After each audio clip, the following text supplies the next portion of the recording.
music. Alrighty, welcome to another live edition of On the Clock. On the Clock's presented by our friends at Titan Bat Company. If you're looking for the highest quality handcrafted wood bats in the game, Titan Bats has you covered with premium maple, ash, and birch game bats in 10 different models and colors to fit your swinging style.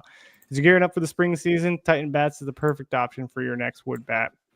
In addition to game bats ranging from youth baseball to softball to men's baseball, Titan Bats also offers award bats that make the perfect gift to celebrate a teammate, coach, or baseball fan in your life. Check them out at titanbats.com. Use the code JB15 for 15% off your order. Jason has forced us to do an NCAA regional preview, so here we are doing an NCAA regional preview. I'm Jared. We got Tyler in the house. We got Jason in the house.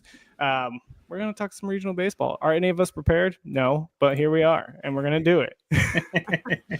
It's really the best way to do it. Like, I mean, you look silly when you go into something and you've just got like your screen up to the left. Yeah. And you're like, well, that Riley Nelson, he's really, and Vestine and RJ Austin and Brody Johnston. Like, if you're just going down a list of something you're reading, like, no, it's supposed to be off the cuff. Otherwise, like, everyone can read a box score. Like, it's supposed to be your thoughts. You sound prepared. I mean, that's impressive. You just listed like the whole Vanderbilt roster. That's nice. Well, maybe because I have the whole Vanderbilt roster up on my left side of my screen, that may be one of the advantages. But again, like, it's not as if I prepped for this. I just wanted to have something as a little bit of a, hey, I don't want to look like an idiot. Is that a good way to put it? No, I dig it. Yeah. Tyler and I were talking about draft guys just like 30 minutes ago. So draft podcast dropping tomorrow morning. So check that out if you're wanting to follow some of the MLB draft guys. Let's start with the first regional, number 16, Hattiesburg Regional, Southern Miss number 1, Alabama number 2, Miami number 3, Columbia number 4.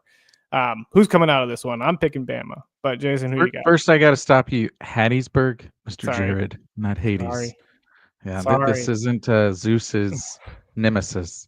It's Mr. Hattie. I knew. What were you saying, Jared? Who are you taking out of this regional? I said I'm going to pick my Alabama. I think I was fully on board for Alabama, and then I had a good sleep, and I was thinking about it, and if they pitch off, which it's going to be very difficult, they being Southern Miss. If Southern Miss pitches off against Columbia, which I think is a real possibility, you have JB Middleton. Regardless of how good of a team Alabama is hitting wise, that's one of the top 5 pitchers in the country and one of the top 5 venues in the country and one of the biggest games of their storied program. So I think it's a little hard for me to say Alabama has the clear go-ahead. I can see why this one probably, I would say 50-50. I think I've talked myself into Southern Miss. I really have, because I think Alabama-Miami is going to be a little bit of a knife fight. And generally coming out of a knife fight, they've used some of their best bullpen pieces, Carson Osmer, they've used some of those guys. And so will they have kind of more of those bullets ready to go in like a 3-4, 3-5 kind of game that they may be in if they're going up against JB Middleton? Really don't know. So I've talked myself into Southern Miss. Okay, I dig it. Tyler, I want to talk to you a little bit. We got an ACC team in here, Miami. I think we're going to have JB Middleton versus Griff Hughes on the first game. Right? Is it 1-3? That's who. No. First game will be Bama versus Miami. Bama versus Miami. Yeah. So that'll probably be maybe Riley Quick would be my guess versus Hughes. I like that. What do you got about this Miami team? I know they went on a hot streak, but then they kind of really teetered off there at the end of the season. But does Miami have any shot of making it out of this regional? It's definitely a little tougher for them because you mentioned them being hot, and I think they got hot the wrong time, if that makes any sense. Miami was hot at a good time to where they pushed themselves into contention for the tournament, but also really fell off quickly. They lost to Miami, they lost to themselves. They got swept at Virginia. They lost to Notre Dame to end the year, and then really just put down a goose egg against Cal in the first round matchup.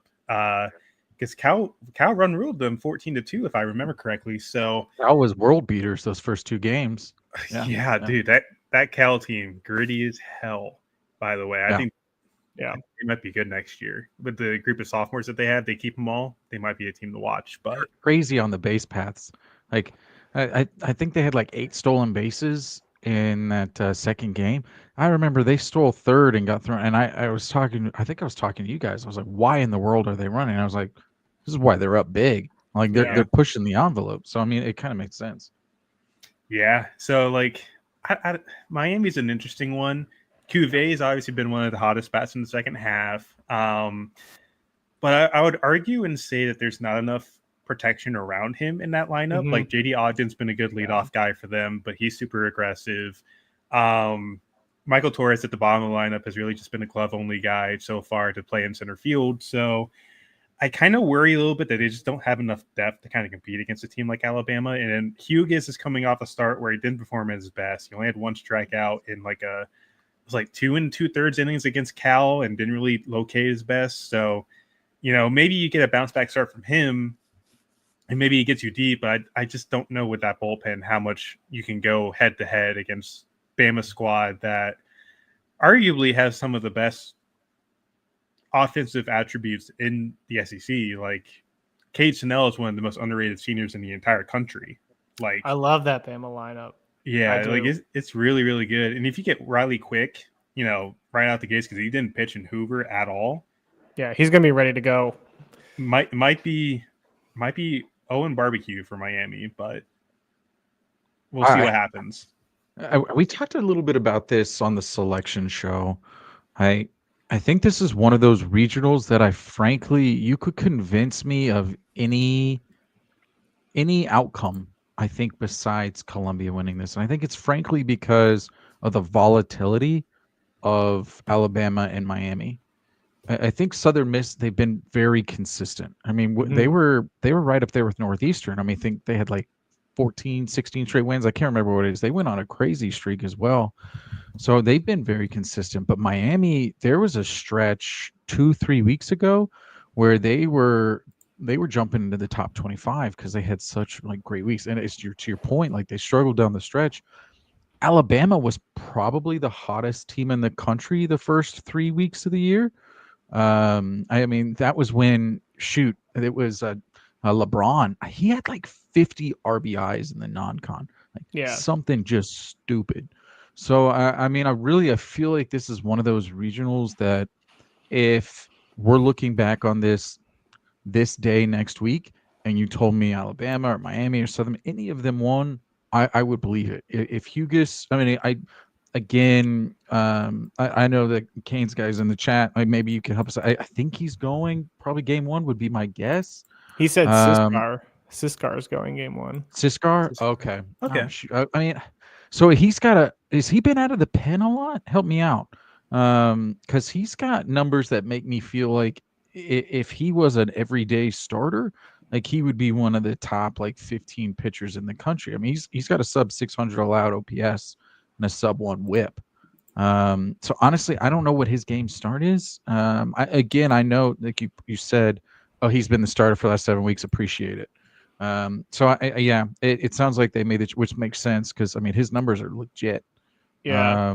So frankly, if it's him, that's going to be a phenomenal matchup because you're going up against probably top 5 pick in 26 and LeBron. Snell has been one of those guys that's really been under talked about in the SEC. I think he's their left fielder. It's one of the corner. I want to say it's left field. Again, I sound like an idiot. I'm pretty sure. Bonamolo, they had him in the 9th spot for the first like half of the year. And it was like, well, shit, this guy's doing so well. We need to move him up to the middle of the lineup. So, I mean, Alabama's got a really good team. And Miami has a really good team. It's one of those things that's like, what really good team is going to show up? And I think I was looking on DraftKings. Miami's like plus 500 to come out of this regional, which felt really low. Sometimes you think about like where's potential good money. It felt like this one was potentially good money because Southern Miss and Alabama are pretty much both even money, like that plus 100 plus 140. So I mean, the odds makers are saying it's a coin flip between Southern Miss and Alabama, but frankly, I could see either in any of the three. Yeah, I mean, Bonamolo was a guy I was going to talk about. Like watching him in the SEC tournament, that dude just hits and no one talks about him. And he was just impressive all week long. Plays well defensively out in center field. Like he is very, very good. But I kind of agree with Bama in terms of like outside of Riley Quick, I kind of worry about the pitching staff. Like I think the X factor for them is going to be Tyler Fay. Like he absolutely dominated the SEC. If he can have a start like that in the regional, like then I'm kind of on board on this Bama team. Like if you can get a good start out of Fay and you hit Quick to kind of do what Riley Quick does, like this team I think is coming out of that regional. But I think that's going to be the big X factor for him. Can Tyler Fay like duplicate the start that he had in the SEC and kind of carry that over into the regional? Moving on to number 15, the UCLA Los Angeles Regional. So you got UCLA at 1, UC Irvine at 2, Arizona State at 3, Fresno State at 4. Do we think UCLA cakewalks their way out of this regional? No. So I don't want to like rustle any feathers, but I feel like this one is maybe perhaps the least interesting regional of all 16. I'd agree in some sense. I think really this is also my favorite 3. Them and Mississippi State. Arizona State, the 2 states, Arizona State and Mississippi State, I think are my favorite 3s in the tournament. I'm not a big believer in UC Irvine. You kind of look at UCLA, UC Irvine, Oregon State, and Cal Poly. They kind of all have this like circular reasoning of good, that each one has kind of played one another, and because each one played one another, they have a high strength of schedule. Each one another beat one another like 50% of the time, therefore like they're both good. I'm just not really kind of a big believer in it. But I really like Arizona State's lineup. I think the thing that will hold them back is pitching. For me, they're kind of like Texas. So Texas, I love the Texas team, but they have to get to the 7th inning with a lead so that they can get to Volantis. It's very similar with Arizona State. Get to the 7th, 8th inning to get to Carlone, one of the top really bullpen guys in the country. So I don't know if they have the arms that Texas does to get to the 7th, but I really like this Arizona State team, and I'm just not as sold on UCLA and UC Irvine. Frankly, I don't know enough about Fresno State. I should know more. Murph Gray. Murph Gray. That's all you need to know. Okay. Yeah. I mean, really, this one feels like a hot take, but I'm feeling Arizona State. I don't know. Y'all talk. I want to look up what the lines are for this one. Tyler, I want to get your thoughts on ASU because a lot of those bats are big draft guys, right? Brandon Compton, Isaiah Jackson, Kian Vu, like all these guys are guys that are being considered for the draft. And so what to you stands out about that lineup and why they could make a run? I think it's one of the most underrated lineups in terms of talent in the country. Yeah. And it's kind of shocking to see them being one of the last teams to kind of get in. Because they kind of had their own destiny at one point. Like this was a team that could be a 2 seed. They kind of fell off at the end. But you look at like the top of their lineup, like Kyle Walker, Landon Hairston, rather, because I don't know how to speak tonight. But then you also bring in like Jacob Tobias has been one of the better hitters in that lineup. Brandon Compton, we all know, crushes mistakes. So if you give him a cookie, you're going to regret it. Kian Vu's been hitting 360 this year. They've got the pieces to make that run, but to Jason's point with the pitching, depending on how deep they can go into starts, because admittedly, Ben Jacobs being their Friday guy, he's only gotten into the 7th inning once this year. Been a lot of 5-inning starts, a lot of 6-inning starts, which, you know, you look at what it is on paper, it's 114 strikeouts and 78 and 2/3 innings. Like that's good stuff. Wow. He's just not getting deep enough into games to really solidify his team's footing in the game. So I'd say you get 5 or 6 out of Jacobs, that's a win. And then you get to what Jason mentioned, Carlone being one of the best relievers in the country, which is weird because Carlone, looking back at what he was last year, he was kind of like a failed starting project a little bit. Really struggled, but then he's really worked with his angles and getting his slider to really devastate both lefties and righties this year. It's been really impressive to watch. So I feel like if you do get that kind of outing for Jacobs, and then you have Carlone take it the rest of the way, I think you're set for game one. But then you kind of look at what Jack Martinez can do for you in game two. Looking beyond that, they have a couple other guys, and like Jonah Giblin, Lucas Kelly has been a really good reliever for them this year. Yeah. So I'm interested to see what they can do, but it's really paramount that Arizona State gets 5 or 6 innings from Jacobs, depending if he starts game one. Yeah, I think the moral of the story for ASU too, kind of what you touched on, Tyler, is they are 7th in K percentage as a team. They are 170th in walk percentage. Right? You talked about it with Jacobs, but like it seems like a whole entire pitching staff problem. So, for me, I kind of want to dive in a little bit to UCLA. I think this team is just very, very young. And that's my biggest concern about it. Like they don't have the veteran presence, like guys who've been there before, kind of understand the grind, can kind of rally the team. They have a lot of sophomores. Tyler, I think we've talked about this on the draft side. A lot of their guys are 2026 eligible. So like they're super, super young team. But you have a guy like Roch Chalosky, right? You have high-end caliber player that's going to kind of be in the heart of that lineup, hitting out of the 1 or 2 hole for them.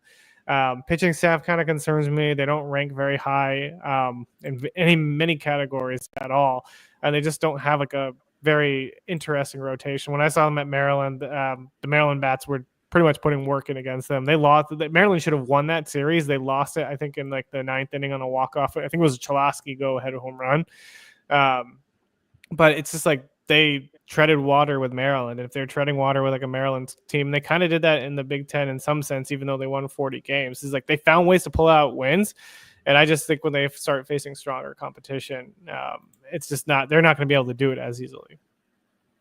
Chalosky, arguably he's the best hitter in the country this year. Yeah. I know he's a 26 guy, but his weighted run above average of 31.74, that's the highest in the tournament. Mm-hmm. So I think I'm more like talking about the other guys that are like Roman Martin, Cashel Duger, like all those other guys are still pretty young. Yeah. So you're right. Like I think their class that Chalosky is in, I think it had the most perfect game, like top 100 guys ever make it to campus, something like that. That team's them gonna and be Arkansas very both good had next a year. ridiculous class. Yeah. So we'll see. I'm just not sold on UCLA. I think the Big Ten is just kind of a big muddle for me. Mm-hmm. Just so many Q3, Q4 games. That's really what killed Oregon and their RPI is they had 20 plus Q3 or worse games in the Big Ten. So it's really hard for me to say like UCLA is good because of their record or because then you see like they went up against a Nebraska team that has talent, but put up a goose egg. I will say that was a Nebraska home game. Yeah. And Nebraska had a ton to play for, and UCLA just really didn't. Because at that point, I think they had like an 11 RPI. Like they had wrapped up a host spot at that point. Yeah. So I think they probably were telling themselves like we've had enough, like we've done enough. But seeing them, not even put up a run, just kind of it left a sour taste in my mouth of like, is this the UCLA team that has a ton of talent, or are they just a UCLA team who's done really well against the schedule that was in front of them? Yeah. We're going to move on to number 14, Knoxville Regional. So we got Tennessee at 1. We have Wake Forest at 2, Cincinnati at 3, Miami, Ohio at 4. Tyler, ACC, Wake Forest. Tell me why Wake Forest is or is not getting out of this regional. So I definitely don't want to step on like Moose's feet or anything here. But having seen how they played at the ACC tournament, they lost 14-12 to Cal. It's definitely a case of how much their pitching shows up. Mm-hmm. Their lineup's good, and granted, this is not the same Wake team of 2 years ago where they had so much depth. Like it was ridiculous how deep that club was 2 years ago that made it to Omaha. This year, you're looking at it as they don't have Ethan Conrad this year. He's been out with an injury. Matt Scandal has been your leadoff guy. Merrick, Cade Lewis, Jack Winay has been the big pieces. Dalton Wentz has been the freshman that's hitting home runs. But outside of that, they don't really have a ton. And then looking on the pitching side, like Blake Morningstar has been their most consistent starter. And he's a sophomore. Yeah. Like Lunsford's had off and on streaks the past few weeks. Matthew Dallas has basically been taken out of the rotation. I think he got put back in at some point, or they left Lavonis in, who Lavonis is a freshman that was highly touted out of high school. But then their bullpen, like Luke Schmolke's been their most reliable arm, I guess is probably the best way to put it. Hayden LeFew's been pretty good. Josh Ginther's been really good. But outside of that, they've not had really anybody show up and be like a shutdown guy like they've had in the past. So I think that's where Wake kind of really lives on, is how well their pitching performs in a ballpark that is elevated and is known to be a hitter haven. Or does the bullpen or just any sort of pitching not show up, and we're kind of looking at a case where they go 0-2 again? It's a volatile setup, and I've seen people like the Wake Forest guys have talked about on Twitter where this is not the same team for 2 years ago, and that's correct. This is admittedly not as deep, nowhere close to it as good as what it was back in 23, but also makes you appreciate how good that team was as well. But really, like, I think they're going to pitch Morningstar, I would assume, against Cincinnati, which should be a good matchup. But Cincinnati also has some bats in that lineup that can mash, including, I do believe, Big 12 Player of the Year in Carrington Cross, and then Landon Vorodic. It's a fun team. Another big power guy. So they've got a pretty tough matchup in a ballpark that's going to be seeing the ball fly quite a bit. Yeah, I just kind of want to jump on that Cincinnati. We talked about this a lot. I think Tyler, when you and I at Shriners and Cincinnati was playing Duke in that series, and how they just beat Duke by playing small ball, right? Like bunting, and they just kind of like were the annoying neighbor, like that just wouldn't go away, like just kept bothering you, and then they just Duke couldn't figure it out. And I think that's kind of like the one thing that's impressive with the Cincinnati team is they're just kind of a scrappy bunch. They find a way to win games, and like, can they get out of this regional? I don't know. It's going to be tough with a strong Tennessee team there, but who knows? Like, if they can do what they did against Duke that one series, I think they're pretty impressive. Jason, want to get your thoughts on Tennessee? I know we've kind of talked about them a little bit on the selection show. So this isn't a unique regional for me, because I read today that they're gonna throw Doyle in the 1-4 matchup, which is interesting. Frankly, I don't get, for two reasons. One, why? And the second reason is, if Cincinnati somehow beats Wake, Cincinnati's one of the best stolen base teams in the country. And Phillips, who is their game 2 guy, has one of the slowest slide steps in the country, like a 1.7, 1.8 slide step, like slow. If you watch that Vanderbilt Tennessee series, I mean, there's so many stolen bases. It also happened in the SEC tournament. So many errors trying to get guys at first base. Yeah. Arkansas series, last series of the year, Marcus Phillips threw to first base 30 times. Not an exaggeration, 30. Like, they did everything they could to stop the base path movement. But if they find themselves in that 1-0 game versus Cincinnati, it could be a lot like the Notre Dame game. What was that, of 22-23? Where it felt like Notre Dame just kept running on them. And then it was like a 6-4 game, and they just couldn't get over the hump. I'm super surprised they're not pitching off, because you're not really pitching off. Like, Phillips is a phenomenal arm talent. I don't understand this move.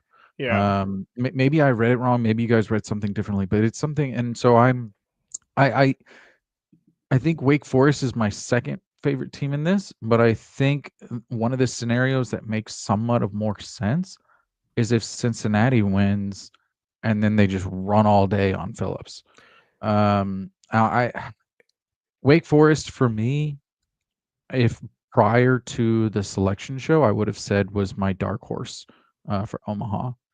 But I think they had a terrible draw. I think Tennessee's one of the most talented teams in the country, and Arkansas is one of the most talented teams in the country. So I think Wake got a really rough draw. Yeah. I was gonna say, the one thing I was gonna mention that I think stuck out to me at the SEC tournament is Brandon Arvidsson followed Liam Doyle and went 5 1/3, 4 hits, 9 Ks. But That's why they won the Texas game. That's why they won it. And like, can he go as a starter? Is like, do they have enough confidence in him that they're like, yeah, we're going to throw Doyle, because Doyle didn't pitch very well, and he hasn't pitched very well in the last 2 starts. No, they would definitely go Doyle. I mean, Doyle's going to be the pitcher of the year. I mean, it's very synonymous with who's their second baseman that currently has the yips. Gosh, why am I struggling? He's Curly. Yeah, Curly. So they asked him after he had just an ugly error in the first game of the SEC tournament where he threw the ball in the dirt and the first baseman wasn't even looking at him yet. I mean, you could see it. And they basically asked him like, hey, are you going to ride with this guy? And he said, ride or die, like verbatim, ride or die. So I definitely don't see him hopping off the Doyle train. I think they're going to ride or die with that. Yeah, well, I was just gonna say, I wasn't saying that I don't think he's off like Doyle train. I'm just wondering if he has enough confidence in like Arvidsson and some of the other guys, like AJ Russell, who showed up in the SEC tournament and went like 3 2/3. Like, maybe Tony just sees he's got confidence in those guys to go out against like a Wake Forest or Cincinnati and dominate. That's true. That's the only thing I was thinking of. It's not that he was like necessarily off of Doyle. Like, he wants to confirm and get that game 1 win with Doyle, and then has confidence in like Arvidsson or AJ Russell to go out there and do the same thing. Because like, I mean, Tegan Kuhn's through the last game and he didn't throw well. So like, if you have, I don't know. It could be going anyway. That's. I mean, they've been struggling with that Sunday for 6 or 7 straight weeks. Kuhn's was a massive pull. Everyone thought he was going to sign out of high school. He didn't. He made it to campus. He's got incredible stuff. I mean, he was hitting 98, 97 in the last series against Arkansas. Yeah. I mean, they have a ton of arm talent. And I think a few of them, as you said, Arvidsson, Russell is coming on. Trying to remember the Kennesaw State transfer that they got also out of the portal. Franklin. What is it? Franklin. Oh, yeah. Sorry. Thank you. So, I mean, they've got incredible arms in the back end. It's just, can they all kind of mesh at the same time? Because it feels like the answer to that has been no for the last half of the season. All right. Well, we're going to move on to number 13. Conway Regional, Coastal Carolina at 1, Florida at 2, East Carolina at 3, Fairfield at 4. I saw Coastal in the Sun Belt Championship. I really love this team. Have some concerns with the bats, but the arms are unbelievable. Tyler, I know you've seen Fluky throw. You've seen Jacob Morrison throw. Talk a little bit about this Coastal pitching staff. Really reinvented themselves under Matt Williams. And I'm not saying that because Matt Williams follows me on Twitter and I really need the vindication here. But like the past few years, we've talked about this Coastal team not having the pitching to really set themselves up well in regionals. And they've always had the lineup. This year's kind of the opposite, where the lineup has question marks. There's not a ton of depth, but on the pitching side, the rotation has been fantastic. Yeah. Jacob Morrison has been absolutely dominant this year. Cam Fluky's had a sophomore jump. Riley Eichhoff has been a solid Sunday guy for them. So they have 2 or 3 options to really go with in this first game against Fairfield and kind of save maybe Morrison for whoever the winner of Florida ECU is. And then looking at the lineup, like Blake Barthol is their biggest power threat. He's got 12 home runs on the year. But then you also have Caden Bodine, who, one of the best hit tools in the entire country. And you also pair that with some of the other guys in that lineup as well, which I believe like kind of off and on, like Sebastian Alexander's been pretty consistent as their left fielder. Blake and Pato performed well when I saw them against Appalachian State a couple weeks ago. So they've got some guys in that lineup, but really it revolves around Caden Bodine and then their pitching staff. Like, pitching staff, I think, is going to carry them far here. And admittedly, I don't know if you guys talked about this on the show on Monday, but I feel like Coastal kind of got screwed here because this is a really good Florida team that's been hot recently. Yeah. And ECU's also found their way to make it to the tournament. They were red hot in their conference tournament. I feel like the thing I've said where like this is the year ECU makes it to Omaha might actually be true, like I said at the beginning of the year. But like ECU looks good now. Like Ethan Norby's gonna be a solid asset in this, and I think it's a big X factor for them. But also, Sean Jenkins pitched very well down in Clearwater this past weekend and really helped them salvage the championship out of what they were the 6th seed in the American this year. Which when was the last time they were a 6th seed in anything? To be honest, so they've got a really tough task with this regional. Would love to see how this kind of goes. I like the Coastal pitching. You save Morrison for whoever wins the 2-3 matchup, I think, and you throw Fluky to start, kind of like what they did last week, and kind of just go from there. See what happens. But I think the Coastal pitching staff is the best in this regional here. Florida probably a close second, but Florida's offense has been really good all year, even with the injuries they've sustained throughout the year. Yeah, I love it. Jason, Florida, talk to us about this team and why this kind of sucks for Coastal. I mean, a bold take to say that Coastal's the best pitching staff in this regional, because I think Florida's the best pitching staff in the country. Interesting. You have Liam Peterson, who's going to be a top round pick in 26. You have Clemente, who is arguably one of the top 5 bullpen arms in the country. Aiden King is arguably the top freshman pitcher in the country. And we haven't even talked about Randy Johnson Jr., who is just now getting healthy. I think Coastal got screwed. I think we've talked about this a little bit. I think the X factor is Florida's defense. I am a staunch advocate for defense is greatly overrated, but I do think when you have as many injuries as they have, I mean, especially in the middle infield, I think it makes it to where you're gonna you struggle. I mean, I think it was Aiden King. I think his last start of the year, I think he had 4 runs against, and all of them were unearned. Like it's one of the things where they're not just committing an error costly here or there. It's every game, and it's multiple times a game, and it's frankly because of their injuries. And you feel for them. I mean, you had one of the best young freshmen in the country in Luke Heyman.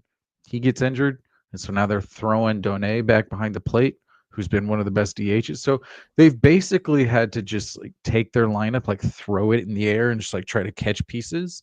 But I still feel like with their pitching lineup, I see them getting past East Carolina pretty. I'm trying to be kind here. I think Peterson does a very good job, and then they bring in Capola, who his last 2 outings, they're starting to remove his innings restriction, has looked beyond dominant. And I think that's why they're the favorite out of this regional. And to your point, Tyler, I think Coastal got screwed. Coastal had the metrics to be a national host.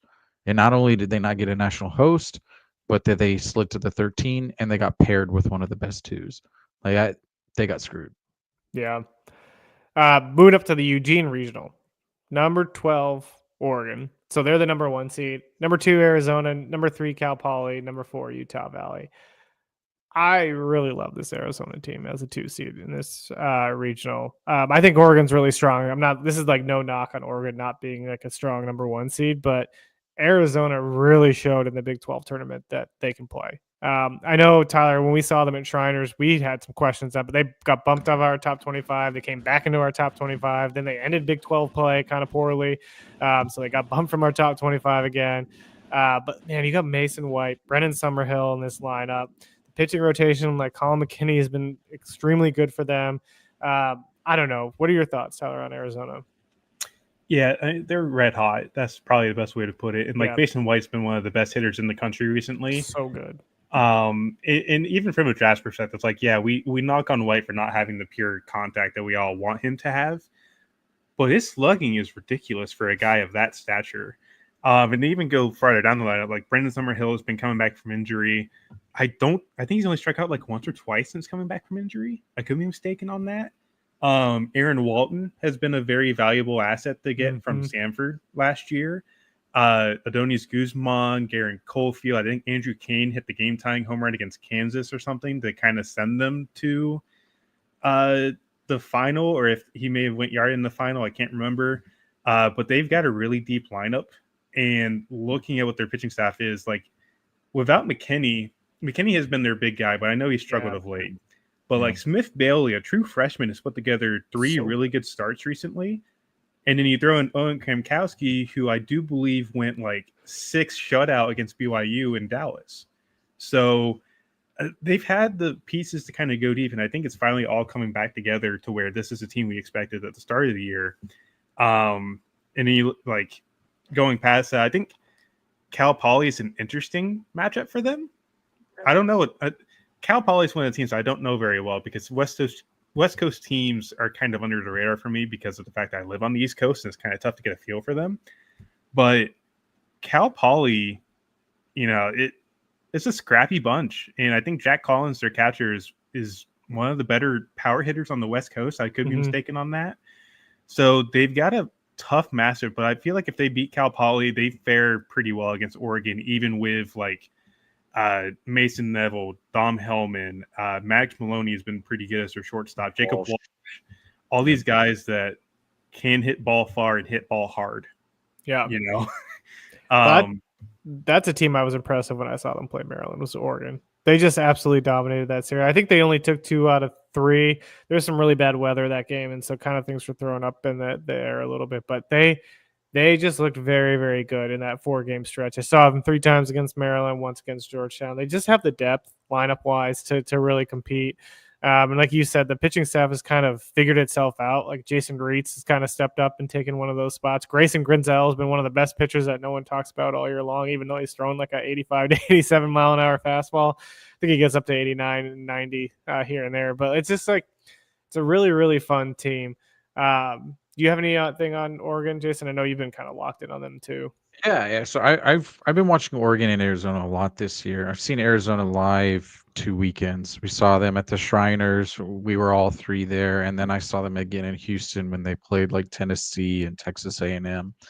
I think they're a team that started off super cold at Shriners. I think they went 0-3. And then they came on pretty strong, and they gave Tennessee a pretty good game in that game in Houston. I think they have holes, but I also think the top of their lineup is elite. Summerhill would probably be much more in the conversation for some like All-American type talks if he didn't get injured. I like that team a lot, but I really like the Oregon team. I don't know who they're throwing against Utah Valley. My assumption is it's Reitz. I think he was the St. Mary's transfer. That'll be an interesting. If anyone hasn't seen him, he's 7 feet tall. So that's kind of fun. So that would be my assumption.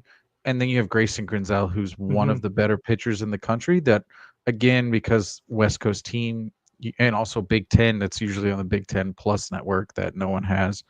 You just don't really see a lot of those games. He's incredible. I mean, he shut down Oregon State. So I think Oregon has the path here, but I'm on the same boat with you, Jared. Like Arizona could. They're a very viable team in this one. Yeah. Moving on to 11, Clemson Regional. So number 1, Clemson. Number 2, West Virginia. Number 3, Kentucky. Number 4, USC Upstate. I'm not very excited about this regional, but maybe you guys feel different. I'm kind of out on West Virginia as kind of I know they won 41 games, but they didn't really play anybody else. Their strength of schedule had to have been one of the worst, probably, right? In terms of rankings. Oh, yeah, they were 125th in strength of schedule. Clemson, I like. I think they're a good team. They've struggled down the stretch here. Tyler, I know you saw them a lot in the ACC. Kentucky, I mean, they've kind of middled their way through the SEC play. They won a couple big series during that. I don't know. What are your all feelings on this regional? I'll go. So West Virginia, to your point, they actually also got hurt because of some of the cancellations. So I don't know if y'all remember, that was that Oklahoma State fire. Yep. So that was one of the oddities where they had a pretty light Big 12 schedule, and then one of their harder weekends was Oklahoma State, and it got canceled. So they had a very odd schedule. They played a ton of road games, and that's really why their RPI was so high. So they scheduled very well in terms of the non-con, and that really helped them get to that 2 seed. To your point, they really haven't played anyone. Griffin Kern is really good, but he's not phenomenal. And then they don't really have a ton of bats where maybe Kyle West, where you jump out and you say like, watch this guy. Yeah. So I think they're an interesting team, but they're also going up against a team in Kentucky that, frankly, I can't put my finger on them. Cole Haig, Mr. Iron Man. I don't know if y'all have seen Kentucky play. It looks like he's a part-time like fitness model. That guy is massive. So I mean, they're an interesting team. Tyler Bell is probably going to be one of the most talked about players moving forward. Like really good team. I think it came out that they were going to be pitching Cleaver. They had been putting him on Sundays. I think he's going to play versus West Virginia. He's going to be the pitcher versus West Virginia. So I mean, it's an interesting game. I think if someone gave me $100 and said bet, I think I'd go Kentucky. But if someone gave me that same $100, I'd say no, put it on Clemson, because I might again. If I was a coach, I would always pitch off the 1-4. If you're one, you should have a good enough second starter to go up against a 4 seed. And if you have Aiden Knock going that 1-0 game, you have to feel really good about Clemson. Now, the interesting thing is that is a bounce house field. It's 390 to center. It's 360 to the gaps. Like, can a team like Kentucky, maybe hit some 40-degree launch angle, 90-degree off the bat that goes out potentially? So I don't know. I'm intrigued by this one, but I think you have to lean Clemson just because they have phenomenal pitching and they have the ability to pitch off. Yeah, I love it. Tyler, do you have any thoughts on Clemson before we move on to 10? So I think the biggest thing with Clemson, kind of watching this past week, I feel like is if they have one simple mistake, I feel like that really gets stuck in their mind. And that's kind of the way, like they had an error early in the game against UNC during the title game where they made a mistake. It led to, I think it was an 8-run inning from UNC in the third.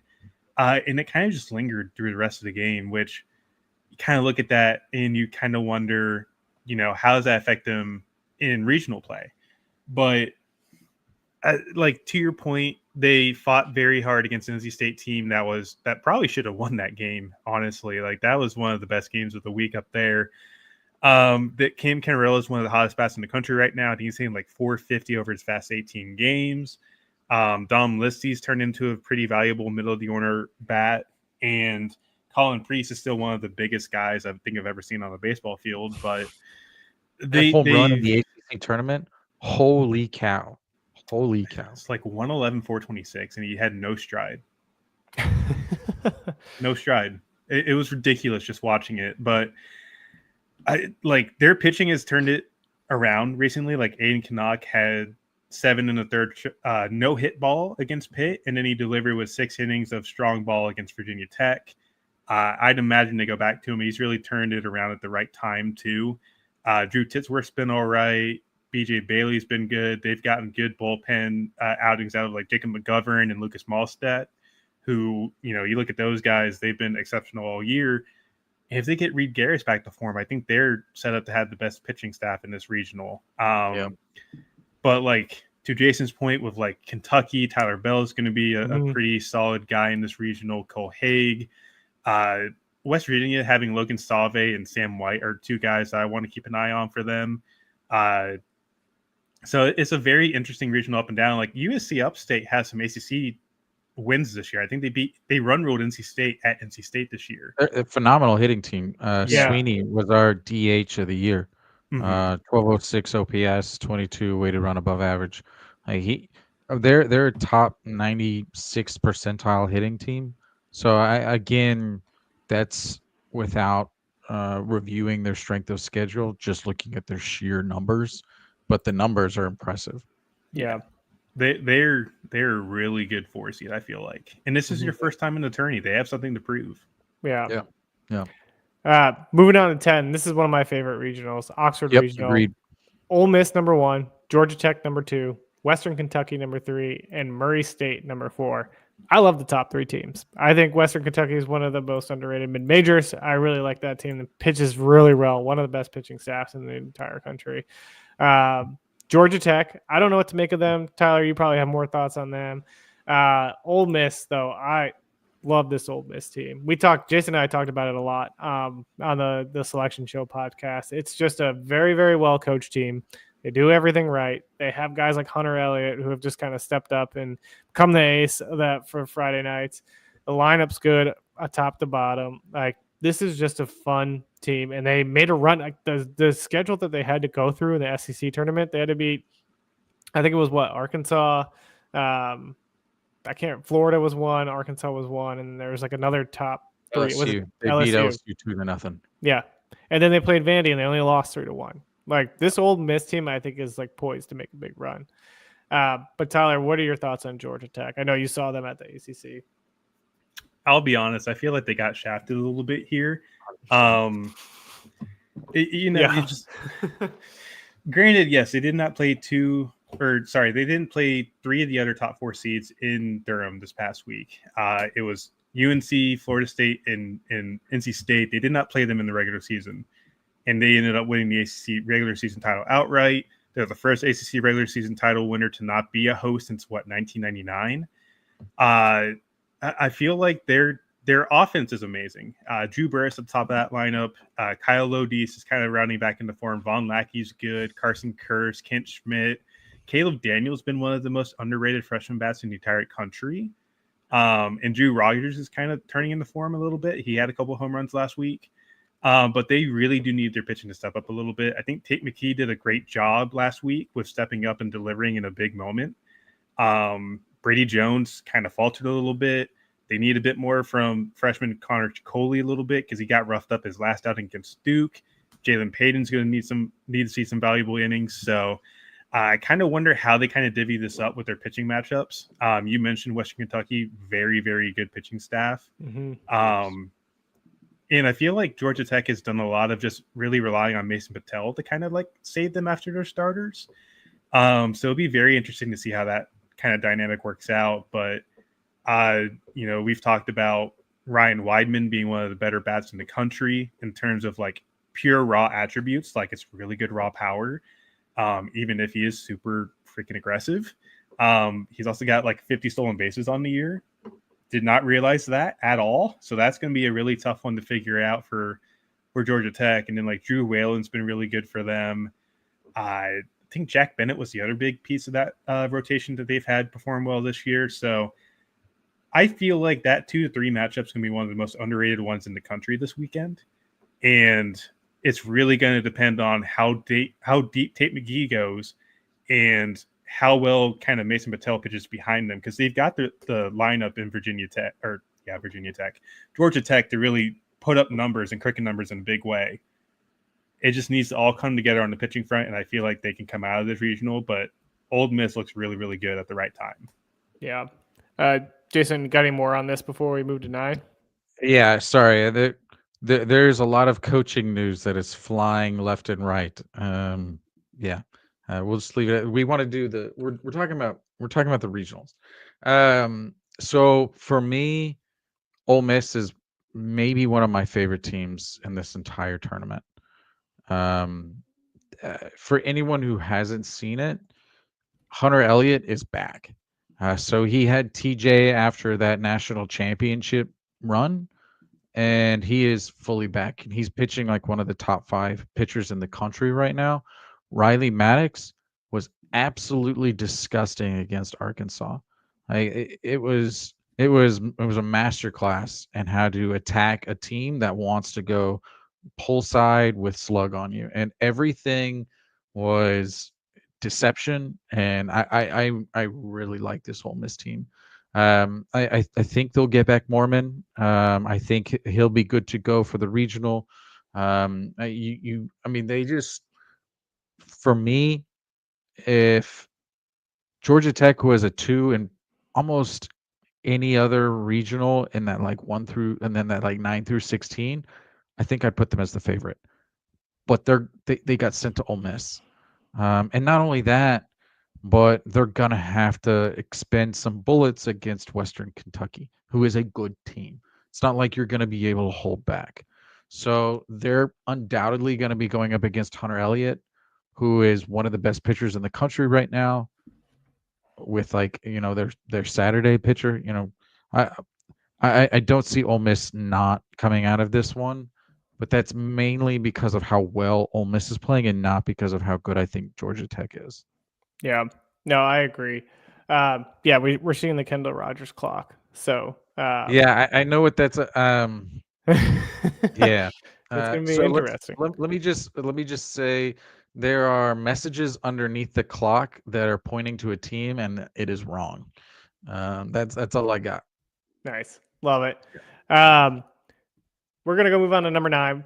We got Tallahassee Regional, Florida State number 1, Northeastern number 2, Mississippi State number 3, Bethune-Cookman number 4. I like this regional a lot too. This one's fun. I saw Bethune-Cookman in the SWAC. They were fun. Like they got a bunch of like 23-year-olds that are just mashing baseballs in that lineup. So it's just fun. Like I don't think they're going to do any much in this regional, but just a cool team.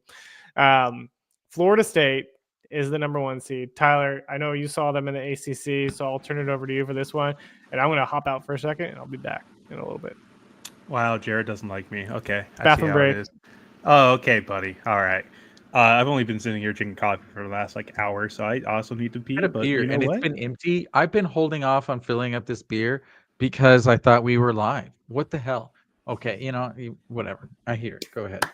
Yeah, but the biggest thing with Florida State is how well that pitching staff kind of recoups after Durham, because they've really been inconsistent with their bullpen recently. Like Jamie Arnold had a good stretch of 5 starts where he had a 1.42 ERA, struck out 44 guys, but the last 2 starts have been pretty middling, to say the least. UNC kind of tagged him up, and then who is it that they played?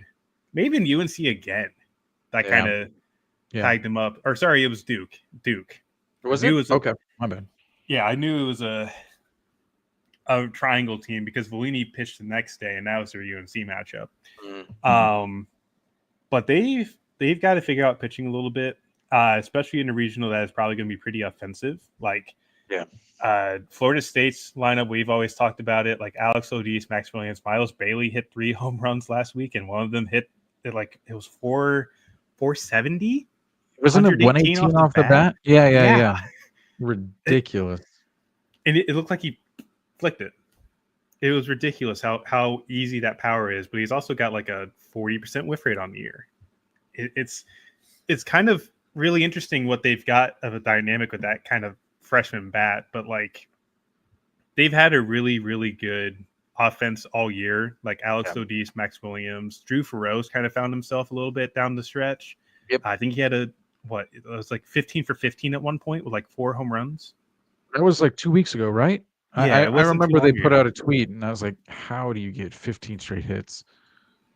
It was ridiculous what he was doing. But I think their best arm I saw last week was Joe Charles, who has been he's not a journeyman per se, but he's been in college for a while. He's a senior guy. He was really reliable.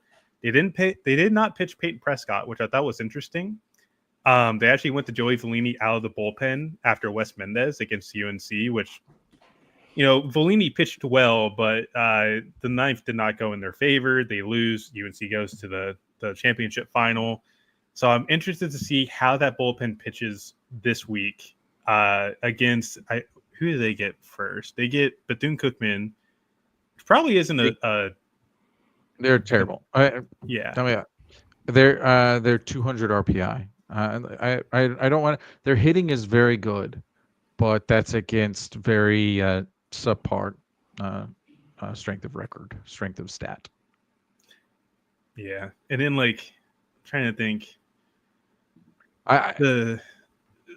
Mississippi State against. Now I'm forgetting who is the 2 seed there. Northeastern. Yeah. So Northeastern's probably my favorite. Let's just say non-household name. I think they become a household name just because of the number of games that they've won. but I don't think people realize like how dominant they've been while winning these. They have 4 pitchers with a sub 600 OPS. They're number 1 in the country and allowed OPS, WHIP, FIP. They're 95th percentile in Sierra. This is a phenomenal pitching staff. But unfortunately, they got paired up with, I think, a team that's ready to make some noise. Do not be shocked if Mississippi State comes out of this regional. I think Mississippi State is much better than their 3rd ranking. They're one of the very few teams in the country that are like 95th percentile in OPS offensively and OPS allowed from a pitching standpoint. Pico Cone, Carson Lagone, like that is an elite pitching staff. And not only that, but you have like your team's leader in home runs all time in Hunter Hines, Ace Reese, who's having an All-American season at their base, Noah Sullivan, who's having an All-American season at DH. Like, frankly, they should have had a much better year than a 3rd seed. And I think that's probably why they moved on. But I really like Mississippi State out of this regional. That's probably my hot take, but I really like Mississippi State out of this regional. Yeah. I don't know if I would say it's a hot take because I agree with it. I think I do too. Like, well, I think Ace Reese was the leader in home runs for that club this year, with like 20 plus. Yeah. They have power up and down the lineup. They're one of those few teams that has like a five guys with like 1,000 OPS. There just aren't many teams like that. And then they legitimately go like 7 deep of quality arms. They're not like one of those teams that has like an A and a B, and then once you get to C and D, you're like, well, we can, put a couple of crooked numbers. No, they go 7 deep of quality arms. I really feel like if they're able to get to, my assumption is it's going to be Arnold. Arnold never really goes into the 7th. Like, I don't know if y'all have looked. He's got 71 innings pitched on the year. Yeah. And, I mean, it's usually one of those things where he gets to the 6th or the 7th and his team goes crazy on offense, and that's when he gets his W's. But if you're giving up 4 or 5 runs, which is very easy to do against this Mississippi State team, and they've got Lagone going that 1-0 game, like, it could very easily be a 4-4, 3-4 game, and then, like, 8th inning. And then, to your point, like, what's their bullpen look like? So I like Mississippi State in this one. Love it. I'm back, and we're going to move on to number 8. We're at 57 minutes, so let's see if we can get 8 teams in 30 minutes. That's the goal. Just kidding. Oregon State, number 1. TCU, number 2. Sorry about it, TCU. USC, number 3. Number 4, St. Mary's. We went on a big rant on the Selection Show podcast about how we thought TCU should be a host. I don't want to get too much into that because we'll just be repeating ourselves. But I guess, Jason, for you, do you think TCU can make it out of this regional? Yeah, of course. I think they can make it out. Yeah. Do I think they do? No, I don't. I think Oregon State has the pitching. Now, I was looking at Arquette's, so it's pretty wild. Oregon State only played 13 games versus NCAA tournament teams. So, again, not a lot about their schedule said that they were a top 8 seed, but here we are. And Arquette went 10 for 46 in those games. So we had some Oregon State fans that were basically saying, like, how the hell do you not have as an All-American? It's because our metrics really look like how did you do against games like, that count more, and he didn't do well. Yeah, he went ham on not great teams, but when it came to the teams that were like, hey, these are good, like, how did you and that was even including like Nebraska, who, 50s in the RPI, but they ended up making it into the tournament because they won the Big Ten. So it's a weird season for Arquette, where everyone and their dog is saying he's like, the best thing since sliced bread.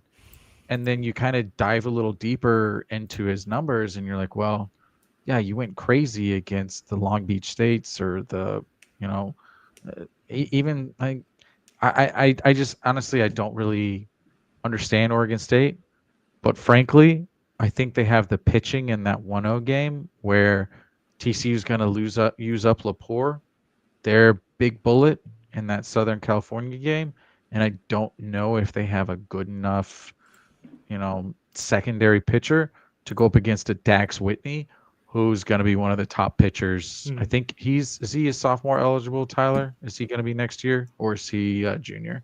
He's junior eligible, so he'd be 27. Yeah, 2027. Yeah. So if there are any like metrics nerds out there, this would be a fun game because Dax Whitney just puts up the most absurd advanced numbers from a pitching standpoint that you'll see. His horizontal break on his fastball, his IVB, which is basically like how flat does the pitch stay. It's silly. It's absolutely silly. So I think that's really why TCU may struggle, is because they're going to see one of the top pitchers in the country. But that's just a guess. Yeah. Before moving on to 7, Tyler, any thoughts on Oregon State? Do I think they should have been a national seed? No, but I think what Jason says absolutely correct. I just don't know if TCU has that secondary pitcher after Lepore to kind of save them a little bit. Whereas, Oregon State has Whitney. They have White Queen, who's been quietly one of the better pitchers on the West Coast recently. Yep. So I'm interested to see how they deploy their pitching this weekend. But Eric Segura has been their Friday guy, right? It's been Segura, then Whitney. Isn't that right? I believe so, because they put Keljo in the bullpen. Yeah. So it's going to be very interesting. And I think Segura is coming off a start where he finally didn't walk the house. Admittedly, I don't know. I love the arm talent of Segura, but he does walk the house a lot. Yeah. 1.37 whip, which is pretty high. That's not fun, but yeah. Moving on to Athens, Georgia, number 1, Duke, number 2, Oklahoma State, number 3, Binghamton, number 4. I really like this Georgia team. I think they're very talented. I think they'll come out of this regional, but I think Duke is a sleeper. I know, Tyler, you saw Duke quite a bit all year long, basically, AJ Gracia and company. Talk a little bit about Duke. Biggest thing is offense is going to win them games. Pitching, maybe not. And this is no offense to any of the Duke guys that happen to watch this. Love you guys. Legitimately, you guys are awesome. But looking at what their pitching staff has done recently, they've tried out 9 pitchers against Pitt last week. Because Zukowski never went more than an out. And they really were just throwing guys out there to kind of keep them in the game against Pitt, which was great because it set them up to really come back and win that ball game. But then also kind of wonder how much more you can get out of that. Owen Prost has been their unheralded ace of the year. Kind of got pushed in after Kyle Johnson had struggles to start the year, and he's performed well in that role. But after that, you kind of wonder, okay, what version of Andrew Healy do you get? Does Zukowski kind of show up and do well? They've got reliable bullpen arms. Reed Easterly is one of the best ones recently, but he's also had his struggles. Gabe Nard's had his struggles. James Talon has been one of the better ones they've had because of his invisible fastball. So I feel like if everything clicks for them on the pitching side, they can make a deep run and challenge Georgia here. I think the last time Duke was in the Georgia Regional, they did win it.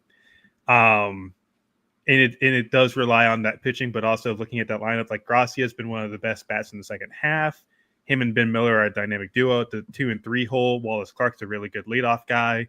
I think Noah Murray has been their most dependable guy recently. He's been batting 8th from 9th in the lineup, but he's hitting 380, slugging 706. He's been a guy that's come on of late, and he looks really, really good. So they've got the offense to win this regional. I just want to see the pitching staff really blend together and make everything cohesive. Yeah, I love it. Jason, any thoughts before we go on to Baton Rouge? I'll make this one quick. This one's probably one of my favorite regionals. I think Oklahoma State has an incredible amount of talent. I think Bodendorf can hold down Duke's incredible hitting, but I think Duke's hitting is so good that they could win this regional easily. I also think maybe one of the most high-scoring games of this entire tournament will be Georgia versus Binghamton game 1. I could legitimately see Georgia scoring 20 runs in that game. That's all I got. Love it. Moving on to Baton Rouge Regional. Number 6, LSU. Number 1, Dallas Baptist. Number 2, Rhode Island. Number 3, and Little Rock. Number 4. All I'm going to say about Rhode Island here is don't look at the pitching stats. Just ignore those. They don't exist. They mash though. Don't just ignore the 6.20 ERA as a team, and the rankings in the 200s and 100s in every pitching category. Yeah, those don't exist. Anyways, moving on to LSU and Dallas Baptist. LSU, man, like this team, saw them in the SEC tournament. They only played 2 games. They dominated in the first. They had Kate Anderson and Anthony Ianson throw in that game together. And they barely lost the second game to Ole Miss. I think they lost 2-0. So it wasn't like the pitching staff was the problem there. But I think, Jason, we talked about this on the selection show. This is just like one of the teams that has the depth to make a big run in the playoffs, right? Like not many rosters have the type of depth that they do up and down the lineup, up and down the pitching staff. Like you think about arms for days, they were throwing Chase Shores out of the bullpen for like 2 innings in the SEC, and he was just striking out like 6 guys. And it's kind of incredible. Like then they threw Jaden Newt, I think, for 4 innings. He gave up 1 earned run and 7 Ks. Like they just have guys who are going to go out there and dominate. They have the deepest pitching staff in the country. So yeah, I said that Florida had the best rotation. LSU has the best pitching staff in the country, and I frankly don't think it's close. I feel bad for DBU. Honestly, I feel like DBU and Georgia Tech and TCU are kind of all in the same boat. I think all 3 of them had somewhat of a decent argument that they could have potentially been hosting, and they kind of all got put in regionals, with maybe perhaps the exception of TCU against really hot teams. Like LSU is playing really well right now. And then you've got, Georgia Tech that's going up against a really good Ole Miss team. Frankly, I don't care who the 2 through 4 is. I would have put LSU number 1. The only thing that kind of intrigues me is Jay Johnson never pitches off. So you're going to see Anderson that first game. And it's going to be Jansen game 2. Clearly, Jansen's another top 10 pitcher. So very clearly, it's going to be still a very good pitcher, but it will be. It won't be their Friday night guy. It'll be their Saturday night guy. So I think I'm getting long-winded. The short answer is LSU in 3. Yeah, no, I love this team. Tyler, the only question I have for you, since you saw Dallas Baptist, do you think there's any like slim chance that Dallas Baptist gets out of this regional? I'm not gonna. Oh God, Jesus! I'm not gonna say no, because I do think Dallas Baptist does have the pitching staff to kind of compete, but not the same kind of lineup depth. Like you're looking at what they have on the pitching side. Ryan Borberg has been one of their most reliable arms recently. Micah Bucknam, James Elwinger, Mason Peters came off a start where he went 6 hitless innings against Liberty. But they've obviously not had much bullpen help. Like I think it's Andy Pettit's son has just come back. I think it's Luke.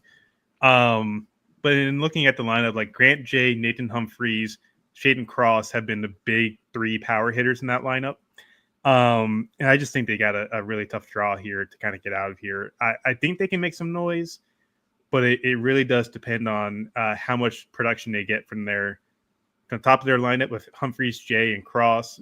Does Tallow kind of show up this year finally? Because he's been hitting, but he's not been hitting for power like we all thought he would. So kind of want to see how that works out for them. But I think there's a non-zero chance they win this, but I'm not too high on the fact that they have to beat LSU probably 3 times to win it. Yeah, I don't know. That's going to be hard. Let's move on to number 5, Chapel Hill. North Carolina, number 1. Oklahoma, number 2. Nebraska, number 3. Holy Cross, number 4. Tyler, I want to start with you because you've seen probably North Carolina more than anybody here. Is this an easy get out kind of scot-free here for North Carolina, or do you think they're going to run into some trouble? They could run into some trouble. I think the biggest thing with them is like obviously looking at the offense. Nobody really stands out on paper. Yeah. At least at the top of the line, like King Kepley's King Kepley. He's a big table setter. He's going to hit, not going to hit for power. Jackson Vanderbrake's found his stride towards the end of the year. Luke Stevenson, Gallagher, and Stokely have been the big power threats. But they're just so well-rounded. They're so cohesive with each other that they will put up crooked numbers and you don't even expect it. They're just a quietly good offense. And Jake Knapp, pitcher of the year in the ACC. Jason Nicaro's found his form lately. Those two have been the big guys. And then even Ryan Lynch started and gave 4 shutout on Sunday in the championship game. So he's another guy to throw in there. And then obviously you look at Walker McDuffie, a.k.a. Specs. Love the kid. Cameron Seagraves, Folger Boaz. Those guys have been integral to this very young pitching staff that has really shown off like they have every single year. They're a very well-rounded group. And I think with Oklahoma and Nebraska, like Nebraska obviously put together that great run through the Big Ten tournament to make it here. As Jason mentioned earlier, home crowd for them, basically. Yeah. They have some interesting pieces. I think Ty Horn's been exceptional for them down the stretch. They get Jackson Brockett, I think, is pitching against Malachi Witherspoon, which is for Oklahoma a big risk reward kind of deal, because if you win that game, you get Kyson set up against UNC. Yeah. Which would be, cinema if I did the meme correctly. But Oklahoma has the pitching staff to kind of make a deep run, in my opinion. If Cade Crossland shows up like he was at the start of the year, we'll see what happens. Jaden Barfield's been decent out of the rotation recently as well. But, outside of Easton Carmichael, they don't have a ton of power in that Oklahoma lineup, personally. No, it was kind of they didn't do much in the SEC tourney either. 50th percentile in pretty much every hitting metric. They're a pitching first team for sure. Yeah, so they're going to have – it's going to be pretty tough for them to kind of come out of here with a regional win. So I think UNC's – it's not going to be a cakewalk, but it's going to be one of the quicker regionals to get over, I think. Yeah. Jason, do you have any on this regional before we move on to Auburn? Nothing really. For me, I think if I really like North Carolina in this regional, mainly because they're a pitching first team going up against 3 offenses that are all 50th percentile or lower.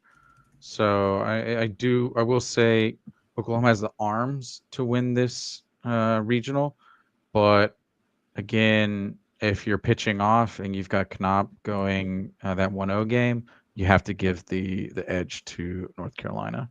Mm-hmm. Yeah, I agree. Can I make one more statement on the Holy Cross? Go for it.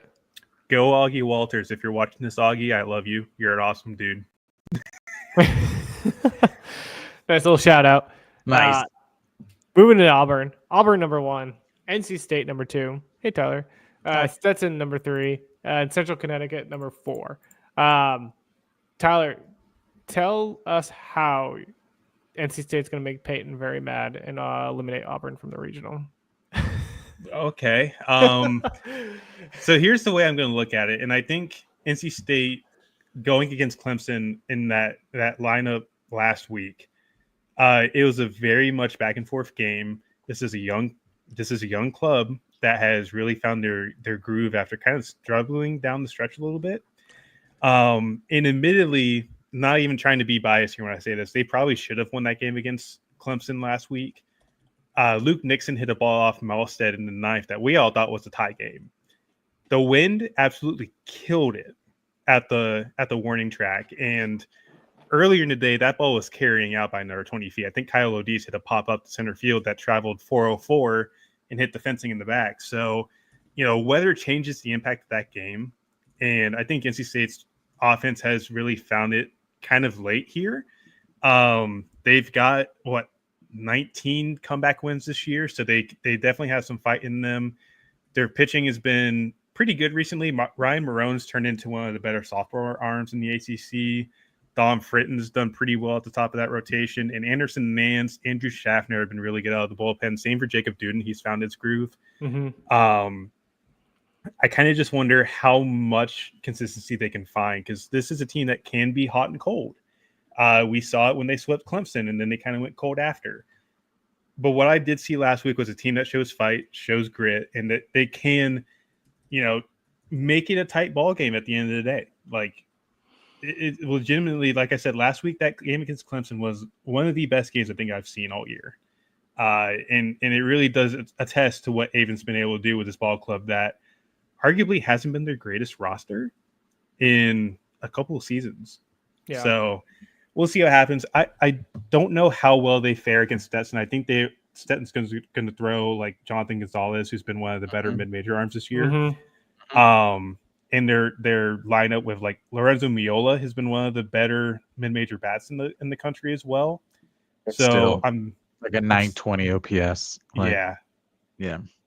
Ty Van Dyke has also been pretty good too, one of their main relievers. So I'm interested to see what this game looks like for them. But if State happens to play Auburn, I think Peyton's going to be making fun of me for a little bit because I no offense to the Wolfpack, that Auburn lineup has been really good. And the pitching staff's been sneaky good. Like for as much as we like talk about Cade Fisher and the velo issues, like Sam Dutton's been really good. Cam Tilley has looked good from here in stints here and there. So like I really trust this Auburn team to get out of this regional. I don't know. I just feel like they've got the depth. They're third in RPI, I think first in strength of schedule, and they pulled out a 38-18 record. So I really like this team, and I don't think they're gonna have any trouble getting out of this regional. Do you want to move on to number 3, or Jason, do you have anything you wanted to add on? I mean, really, I kind of think that Auburn, and I'm not Tyler, apology. I think they kind of got gifted a regional. From an RPI perspective, I think it's the lowest 2. From an RPI perspective, I think it's like the third lowest 3. And then it's like the fourth lowest 4 or third lowest 4. I have no idea what decision-making went into this regional. I have no idea what decision-making went into Auburn being a 4 seed. This one was a pretty big head scratcher for me. Yeah. I think Auburn gets out of it. It's so hard to not pick the 1 seeds just because 70% of the time they get out of it. I could see NC State maybe coming out of this because frankly, like Stetson just isn't a phenomenal 3. And so if NC State wins 10-0 and they've got a lot of bullets left, I think that could be a very good 1-0 game. So I could see that. But again, and I feel like I keep saying it, but it's just true every time. If they hold off Sam Dutton and Sam Dutton's going that 1-0 game, like my assumption is they'll go Tilley in that Central Connecticut game. And if you've got Sam Dutton, he's been one of the better pitchers in the country. Yeah. Yep. Fayetteville. Jason, we're starting with you here, of course. Arkansas, number 1. Kansas, number 2. Creighton, number 3. North Dakota State, number 4. Jason, take it away. Yeah. So North Dakota State, sorry, Bison, is the worst hitting team in this tournament. And frankly, it's not close. 20-32 team. They're 5th percentile in OPS, 5th percentile in WOBA, 5th percentile weighted run above average, and 9th percentile in weighted run created. We have them as like 287 out of 307 for offense. There's an actual argument that they're like one of the worst offenses in the country, and that's not like a subjective thought. It's an objective statement. So frankly, this is a game that Arkansas should be able to pitch off, and because of that, they should have Root. Now, Root has not looked good. If anyone's kind of been following Arkansas pretty closely, he's gotten shelled his last 2 starts. SEC wasn't good. Yeah. Ole Miss beat him up good. Tennessee beat him up good. He had a really good weekend against Texas, but even who was after? Was it who was after Texas? Because they then lost to Florida. No, it wasn't Florida. I can't remember. It was LSU. LSU got him. It was LSU. I think he did okay versus LSU. Honestly, can't really remember. So I don't feel comfortable right now with Arkansas as a team. Everyone is talking about how complete they are, and they're very complete. And maybe I'm looking at it too fine of a microscope for this team. I mean, I think they have 6 guys with double-digit home runs. They have, I think, 7 of the 9 hitters have an OPS above 1,000. It's pretty crazy. their 9-hole hitter has a 1,000 OPS. You look at the catcher Ryder Helfrich. He's had an off year, and I think he's batting now like 310 with like a 1050 OPS and like a 10 bombs. And so they're very, very complete. But there's just something about this team, and I there's just like a voodoo dark magic that's on this program right now, that the moment they get into the postseason, it feels like they just pucker up. And frankly, it feels like you saw it in the SEC tournament. I mean, they went up against Ole Miss, and it was pretty similar. Now, I love Ole Miss right now, and I think that they pitched very well, but Fahivo Alois looks not great the past 4 weeks. It's basically been like the Davalin show, and then like some pieces here and there from others. But Davalin had an incredible series against Tennessee.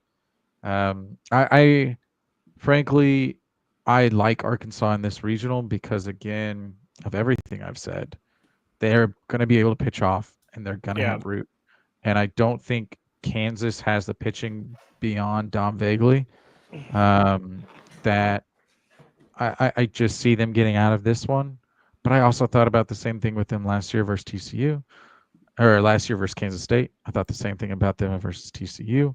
It just feels like I thought there was no way they wouldn't get out of the regional last year when they had Hagen Smith and he was in that 1-0 game. It's like, okay, they have one of the top 2 pitchers in the country. It's 1-0. They'll be fine. He got shelled. So again, I don't like where this team is at right now from a starting pitching perspective. Gage Wood has been hit hard. I saw some top 150 or top 500 or however many players are being put out there on lists nowadays, and a lot of people have him even like, I think Kylie McDaniel had him as a first-round pick, and I'm just like, I mean, I like him, but part of me is like, are you guys watching this guy pitch? Like, I get like he's got great TrackMan numbers. I get like if you were to look at his numbers like in a silo, his whiff rate on his fastball is incredible. His numbers on his fastball is incredible, but he gets shelled a lot in games. And it was versus Texas A&M, his first game back. He didn't make it out of the first inning. I don't think he made it out of the second inning versus Tennessee. Maybe it was the third inning. Like, and you could have said, "Oh, he's on pitcher." Those weren't pitch restrictions. That was he was getting rocked. So their top 2 pitchers, it's been pretty rough the past 2 weeks. And I know I'm getting long-winded. I know you're trying to stop me. I apologize. If they get out of this regional, they're going to go up against a team that shelled both of them. So I think they're kind of screwed, and that's where I'm at. Yeah. No, I was going to say, like, I don't know. When I saw him at SEC, like, I wasn't super unimpressed. For one, Root, he gave up 5 runs, but none of them were earned except one. There were some defensive miscues that really kind of gave him that bad start. But he pitched pretty well outside of that. Like it was one play basically that kind of ruined that start for him. And like Gackle, Gibbler, and Fouch all threw well outside of that coming out of the bullpen. So like I think they just ran into a red hot Ole Miss team too. Like Riley Maddox, Will McCausland, Mason McMorris, Connor Spencer, like all those guys just pitched really well. And it was just kind of impressive to see. So I feel like my concerns on Arkansas aren't as high. I think they're going to, like you said, kind of get out of this regional because no one else in this regional, I think, is going to be much of a threat. So that's kind of my thoughts there. Want to move to number 2, the Austin Regional, Texas number 1, UTSA number 2, K-State number 3, Houston Christian number 4. Tyler, I want to start with you on this one to give your thoughts about Texas. So like we saw them at Shriners, kind of a different team at that point. Max Bellew wasn't hurt, but he's back now at least, so they have him back in the lineup. Jared Spencer out for the year. They had him in Shriners, don't have him anymore. I don't have any concerns really about them getting out of this regional, just given the competition. But like long term, what are your thoughts on like Texas making it kind of a deep run? It's definitely going to be hinging on the guy stepping up. So like you look at Ruger Riojas. Mm-hmm. He had a pretty darn good start in his first outing, being promoted into that Friday starting position. And then it's really gone downhill from there. Unfortunately, like he's had 3 rough starts to where he gets shelled. I think it's let me look at it here. Only 3 2/3 against Arkansas. He didn't last an inning against Florida. In Oklahoma, he only lasted 3 1/3. So he's not been the kind of guy to replace Jared Spencer here. Luke Harrison's been good. He's been a really good. I think he's been their Saturday guy, and he's probably the best performing arm over the past few weeks. But like Dylan Volantis, Thomas Burns, Max Grubbs, these guys are going to get a lot of run, I feel like. And Volantis has proven to be one of the best closers in the country as a true freshman. And Grubbs has been pretty good. I just want to see how much Schlossnagle uses those guys to where, say they get to a super and those guys are winded, how well that affects them.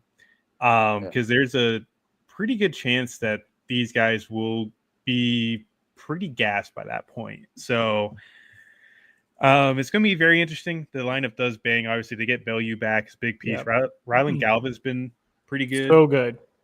Yeah. Will Gasparino, Casey Borba, Adrian Rodriguez has been one of the best freshmen in the country. So they've definitely got the lineup depth. I just worry about that pitching stuff, man. I feel like they're going to be using a lot of the same guys over and over. And sometimes that does bite you in the butt. Yep. Yeah. Jason, I know you got a lot of thoughts on Texas too. Yeah, I mean, I talked with some of the guys from inside Texas, and they asked me to kind of give them a breakdown of their regional. And frankly, I think Texas got a pretty easy draw here. It's not that I don't think UTSA and Kansas State are good. I just think they're both good enough to where, again, similarly, they're going to have to battle it out. And then it's that Houston Christian. There, if it wasn't for North Dakota State, Houston Christian would be the worst hitting team in the country or in the tournament.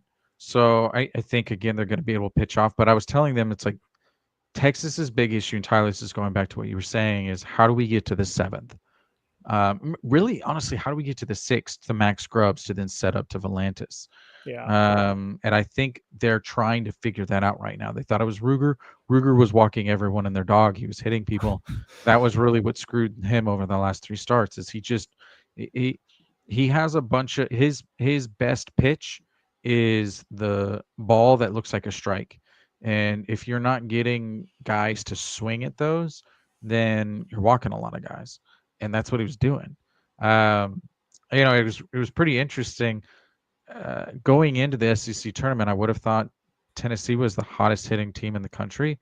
And then who is the walk-on for Texas, the JUCO walk-on that blanked them for like 5 straight innings, was effectively outdueled Doyle in that game. That was a pretty phenomenal game just to watch as a spectator.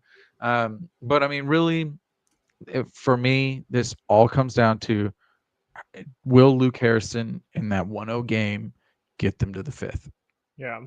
That's pretty much it for me. If he can, Texas, I think, gets out of this.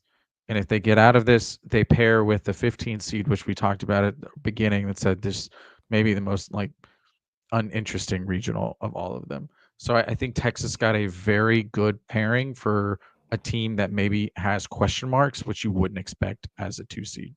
Yeah. It was Ethan Walker who went 4 1/3, 1 earned, 3 strikeouts, 1 hit. Couldn't touch him. It wasn't even like he went forward. Like they couldn't touch him. He must tunnel that change, that curve, that slider, because the amount of just uncomfortable at bats in that game was astonishing. I mean, you go into it, Andrew Fisher looked like Barry Bonds reincarnated the last 3 weeks, and he just couldn't. I'm sorry, I'm getting sidetracked. I don't know if you all saw the Connor Fennell, Andrew Fisher interaction. Okay, I was just hoping you all did. That was one of my favorite moments of the last weekend when Andrew Fisher called time and Fennell was just up there like doing his little bob and weave thing, would not leave the mound. So going back to the thought process, is Fisher's been phenomenal. Yeah. And to see him just put up like some pretty bad ABs against him didn't make a lot of sense, but it made for great TV. Yeah. No, I mean, I think Shaw said it in the presser after that. Walker's had 2 Tommy John surgeries. I think he mentioned. So like I think he was at I want to say it was like Wright State, and then but like redshirted for 2 years, and so just cool story. Moving on to number. If they can get 4 innings from him, Yeah, that changes their trajectory a lot. Well, Schloss was saying like that was his first game starting, and it was in the SEC tournament against Tennessee. And like he was saying in the press conference, like now we know we have another arm we can go to in the postseason, and so like he's actually wanting to throw him in the postseason. Which I mean, again, like they get Bellew back, they get some pieces back. They don't have Spencer, and so they've been kind of like, how do we get to the 6th inning? And if this is another option for them to get to the 6th, it's absolutely a benefit. Yeah, I love it. Gonna wrap up. Number 1, Nashville Regional, Vanderbilt number 1, Louisville number 2. I don't know how they pulled Louisville as a number 2 here. Seems kind of like a strong number 2 for a number 1. East Tennessee State number 3 and Wright State number 4. Tyler, talk about Louisville. You've seen them quite a bit. We saw them at Shriners early in the season when they had Patrick Forbes dominating. They had Reed. I keep calling him. Is it not what's Parker Detmers? I keep calling him his brother, Reed Detmers. Did it on one of the other podcasts too. They had Parker Detmers at that time. They lost him to an injury. I think is Forbes back? I think he might be back. I don't know if you know Tyler. You're muted, Tyler. Sorry, that's the 3rd time that's happened tonight. Forbes did pitch against Wake Forest the last week of the season. I think he performed well too. Like it was 5 innings, 3 runs with 7 Ks and 2 walks, I do believe. But even before that, like he had pitched only 2 innings against Notre Dame. Georgia Tech was 4 innings, didn't really perform the greatest, but it was better than the it was like 7 walks and 3 innings to NC State. Yeah. Like a month and a half ago at this point. So the best of Patrick Forbes is definitely not to say ahead of him, but it's been kind of a rough stretch trying to get him to fine tune his mechanics. Like that's been the biggest piece, has been trying to get him in tune, because he's an up tempo guy on the mound. Like it's a lot of moving parts, lots of limbs coming at you. But the fastball is really good when he's on. I think the slider and the curveball have turned into good weapons. But overall, like this pitching staff for Louisville is kind of rough. Like they gave up 13 runs to a Pitt team that doesn't score a ton of runs in the ACC tournament. It was, and the offense performed fine. Like Eddie King had 2 doubles, a home run. Lucas Moore was pretty solid. He looks like a really good guy for 2026. So like they've got the pieces offensively to make this a pretty good matchup. I just really do worry about the pitching a little bit. There's just not a ton of guys with experience. There's a lot of youngsters coming in. I think Ethan Eberle or TJ Schladinger, I'm butchering his name, but they were 2 guys that kind of pitched back to back against Pitt. And admittedly, there's stuff to work on there, but Eberle looks like he could definitely be a future starter for Louisville. Throw in like Tage Davis, who's been one of the biggest power bats in the country as a freshman. You know, kind of looking at, I think Matt Klein's now back from a broken wrist. So, you know, there's something to work with here. I just don't think they can beat a really, really good Vanderbilt team. And they got a really tough test against East Tennessee State, because that's a really underrated program as a 3 seed. Yeah. Yes. They got one of the better hitters in college baseball in Grant Gallagher. Like they beat Tennessee at Tennessee. I mean, I know it was a midweek, but that was Tennessee's first loss of the year, was ETSU. Yeah. Yeah. It's like Cooper Perez, 20 home runs. Cody Miller has been really good. Like 16 home runs, 27 stolen bases. Like 4th in college baseball in home runs, by the way. Yeah. It's pretty good. I want to get into Vanderbilt. I don't have a ton to add from like the selection show about Vanderbilt. Like we kind of talked about them at length. Like top to bottom, this team is it's a Tim Corbin team that is very well coached. They play extremely good defense. They don't make mistakes. They don't have like the sexy pieces, like your like top draft guy that's going to be like a top 5 pick in the MLB draft on either the pitching side or the hitting side. But They don't have the flamethrower. They don't have like the power bats. Like Brody Johnson, I think, has 13 home runs, and he's the leader on the team in home runs as a freshman. So like they just don't have those big pieces that you would expect from a championship team, but they play championship caliber baseball because they do not make mistakes, and they just find ways to, like, the pitching staff just lives in the strike zone. They don't walk a ton of guys. I think they have they're like 53rd in walk percentage, but they're first in K percentage. They're first in K to walk percentage too, as well. So like, it's just a team that does everything right, and I really love this Vanderbilt team. Yeah, I think we were talking about it on the selection show. They gave it 3 runs in the entirety of this. Now I know it was just 3 games, but 3 runs in the entirety of the SEC tournament. Yeah. You talk about the anomaly that is Omaha. You have a massive field, and if you have a team that's good with pitching, good with defense, they could make, kind of an oddity run, kind of in the different light of like a Tennessee who's just playing at a smaller field and hitting home runs. Yeah. I think this is a big field where if you have pitching and defense, it can really start to play. There's not really a lot on this one. I think Vanderbilt comes out of this one pretty easy. What happens with their offense? Vanderbilt does not have a good offense. They got pretty hot near the end.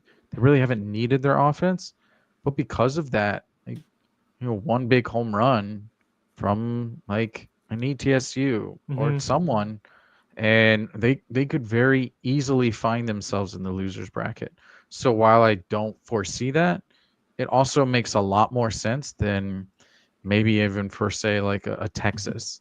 Because Texas would be able to put up like 6 or 7 runs, and hey, they can get to the 7th. But I think if I was looking at this from an outside looking in, I would say that Texas actually got the easier route than Vanderbilt did.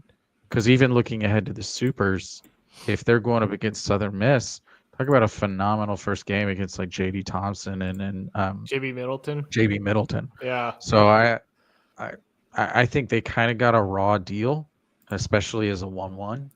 But I still think they're moving forward. Yeah, they'll single the crap out of you. That's what they'll do when they do hit. They just hit single after single after single. Yeah, it's crazy. Yeah. They did it in 2 or 3 innings against Tennessee. It was like 5 singles, scored 3 runs. That was like it just worked. It was wild.